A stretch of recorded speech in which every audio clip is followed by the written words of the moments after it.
रवि, दीपक और देवेंद्र तीनों बहुत ही अच्छे दोस्त थे।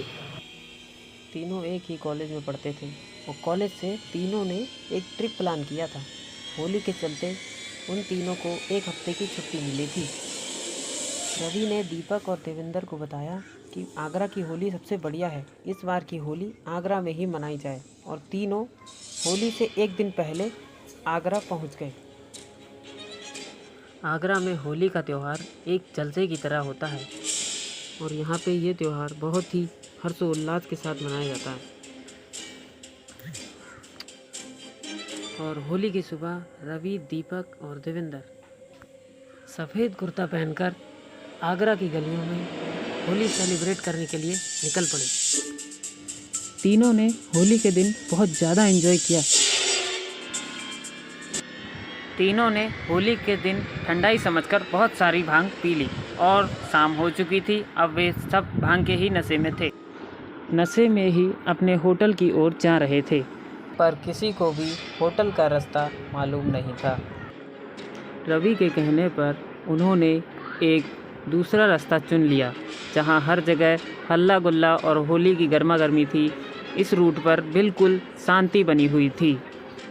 होली की थकान इन तीनों को इतनी ज़्यादा हो गई थी कि ये इस रास्ते पर बस चलते ही जा रहे थे और उन्हें ये नहीं पता था कि उनका ये फैसला उन्हें कितना भारी पड़ सकता है।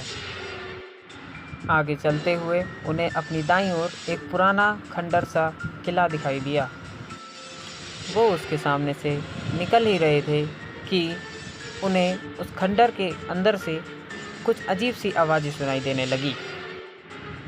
रवि ने ध्यान से सुना तो वह तो कई लोगों के हंसने खेलने का था।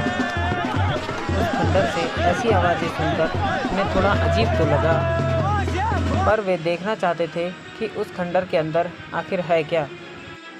और वे तीनों उस खंडर की दीवार के पास जाकर खड़े हो गए। उस खंडर की दीवार एक जगह से थोड़ी टूटी हुई थी। रवि ने ध्यान से देखा तो उसके तो होश ही उड़ गए। उस खंडर के अंदर 50 से भी ज़्यादा लोग होली खेल रहे थे। उन तीनों को कुछ समझ में ही नहीं आ रहा था कि आखिर सूरज ढलने के बाद इतने सारे लोग इस खंडर में होली क्यों खेल रहे हैं। इससे पहले कि देवेंद्र और दीपक कुछ समझ पाते, रवि उस टूटी हुई दीवार से खंडर के अंदर चला गया और उन सभी लोगों के साथ होली खेलने लगा, रंग लगाने लगा और काफ़ी एंजॉय करने लगा। इसके साथ साथ दीपक और देवेंद्र भी खंडर के अंदर पहुंच गए और काफ़ी एंजॉय करने लगे। और कुछ ही देर के बाद खंडर के अंदर अंधेरा सा होने लगा। अचानक से रवि का पैर फिसला और वे एक औरत से टकराकर नीचे गिर गया। वो उठकर खड़ा हुआ। उसने उस औरत से माफ़ी मांगी, लेकिन वह औरत कुछ बोल नहीं रही थी, बस खड़े होकर रवि को देखे जा रही थी। वहाँ पे खड़े सभी लोग रुक जाते हैं और रवि, दीपक और देवेंद्र सभी को देखने लगते हैं। अचानक से हवेली का माहौल बदलने लगता है और उस औरत का चेहरा जो घूर रही थी सफ़ेद पड़ने लगता है। उसकी शक्ल बदलने लगती है। वहाँ खड़े सभी लोगों का चेहरा भयानक और डरावना हो जाता है, नीला पड़ जाता है। उस औरत की आंखें सफ़ेद हो जाती हैं और ये सब देखकर उन तीनों दोस्तों की रूह कांप जाती है। देवेंद्र और दीपक तो वहाँ से तुरंत भाग खड़े होते हैं, लेकिन रवि उस औरत को सुन्न होकर देखते ही रहता है। ऐसा लग रहा था कि रवि जैसे कि एक पुतला बन गया है। देवेंद्र ने उसे खींचने की कोशिश की, पर मानो रवि वहीं पे जम गया था। उसने उसे और ज़ोर से खींचा, लेकिन जो उसने देखा उसे देखकर उसका दिल दहल गया। उसने देखा कि इस रवि की भी आंखें सफ़ेद पड़ने लगी हैं। ये देखते ही देवेंद्र ने रवि का हाथ छोड़ा और वहाँ से भागने लगा।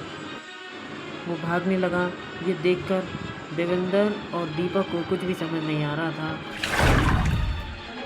वहाँ हर तरफ वो नीले पड़े लोग सफ़ेद आंखों से देवेंद्र और दीपक को घूर रहे थे। ये देखकर वे दोनों हैरान से हो गए। रवि अभी भी वहाँ पर सुन्न खड़ा हुआ था।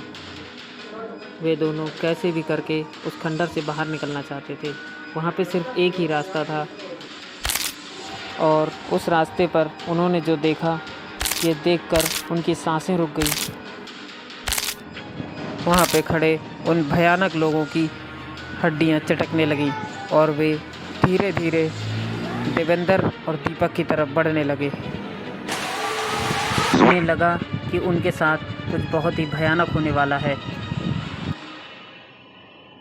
उन्होंने पूरी ताकत लगाकर रवि को अपनी जगह से खींचा और उस टूटी हुई दीवार की तरफ भागने लगे। वे कुछ भी करके उस खंडर से बाहर निकलना चाहते थे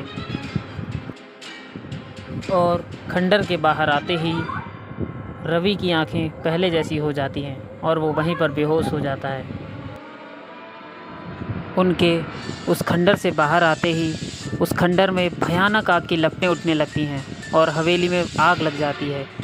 उस खंडर में जितने लोग थे सारे उसमें जलकर भस्म हो जाते हैं। ये देखकर वे तीनों घबरा जाते हैं और अपने होटल की तरफ निकलते हैं। उस हवेली से चीखने, पुकारने, चिल्लाने की बहुत सी आवाज़ें आती हैं।